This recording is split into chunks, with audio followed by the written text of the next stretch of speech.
Welcome to JH. Today, I'll guide you through joining a Discord server even if the invite link has expired. It's quite annoying when you find an interesting group only to realize the link no longer works, but I have a simple solution for you. To begin, open your preferred web browser and navigate to the Discord site. Once you reach the login screen, input the email address linked to your account to ensure a smooth entry. Next, type in your password carefully, keeping in mind that it is case-sensitive. If you can't remember it, use the reset link provided. After filling in your details, hit the login button. After logging in, you will arrive at your Discord dashboard, which serves as your hub for messages and servers.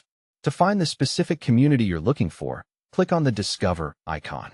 This tool is designed to help users explore and join various servers based on their personal interests.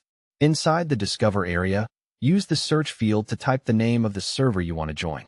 If the server is public or listed in the directory, it should appear in the results.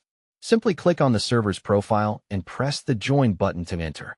If the server doesn't show up, it might be private or unlisted. In this situation, your best option is to contact a current member or the administrator directly through social media or mutual friends to request a fresh invite. For the best experience, always use a modern browser and make sure your email is verified to unlock all platform features. Once you successfully join, remember to read the community rules, usually found in a pinned channel at the top, to ensure you follow their guidelines. While an expired link is a hurdle, these steps should help you find your way into the communities you enjoy, whether for gaming or learning. Thanks for watching this guide. If this was helpful, please like, share, and subscribe for more tutorials.